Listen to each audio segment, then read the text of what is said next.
Welcome to Monica's রান্নাঘর। মনিকার রান্নাঘরে তোমাদের সবাইকে স্বাগত। আজকে আমি তোমাদের সামনে হাজির হয়েছি আমার অন্য এক রেসিপি নিয়ে।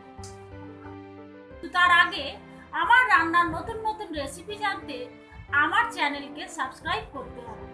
আমার চ্যানেলকে সাবস্ক্রাইব করতে হলে নিচে দেখবে একটা রেড রঙের সাবস্ক্রাইব বাটন আসবে, সেটা প্রেস করবে। দেখবে একটা বেল চিহ্ন আসবে, সেটা প্রেস করবে। তাহলে সবার প্রথম নোটিফিকেশন পৌঁছে যাবে তোমাদের কাছে।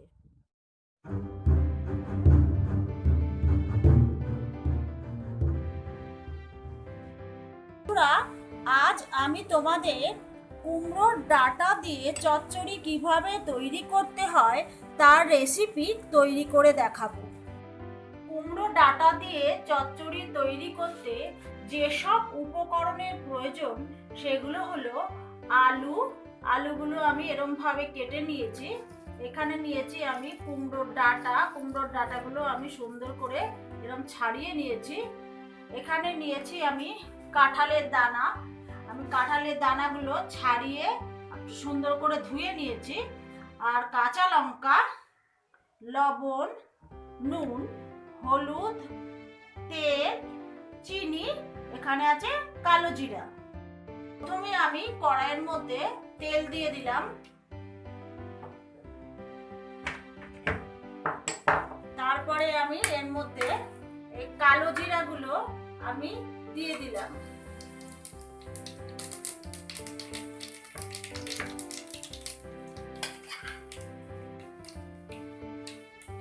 এবারে আমি এই ডাঁটা আর এই আলুগুলো আমি দিয়ে দিলাম।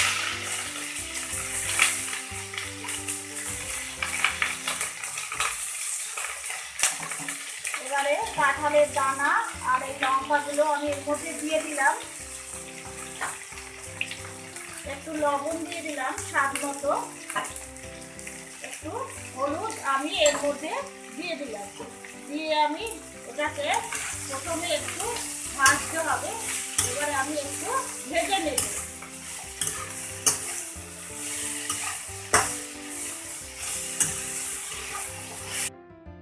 এগুলো ভাজা হয়ে গেছে, আলু, কুমড়ো ডাঁটা এগুলো সব ভাজা হয়ে গেছে।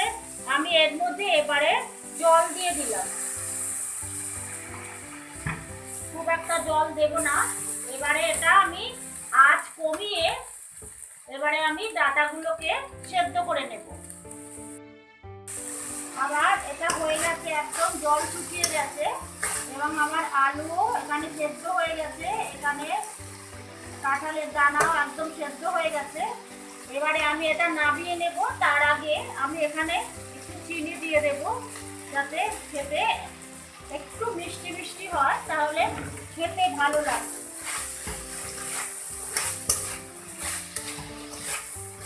কুমড়োর ডাঁটায় একটু মিষ্টি মিষ্টি দিলে খেতে ভালো লাগে, একটু পানসা টাইপের হয়, তাই মিষ্টি দিলে একটু খেতে ভালো লাগে। এটা আমার একদম কমপ্লিট হয়ে গেছে। এবার এটা আমি নামিয়ে নেব। আমার কুমড়োর ডাঁটা দিয়ে চচ্চড়িটা একদম পুরো হয়ে গেছে। আমি এটা নামিয়ে নিয়ে সার্ভ করে নিলাম। এটা খেতে সত্যি ভীষণ ভালো লাগে। ভাত দিয়ে খেতে তো ভালো লাগেই, শুধুও ভীষণ ভালো লাগে খেতে।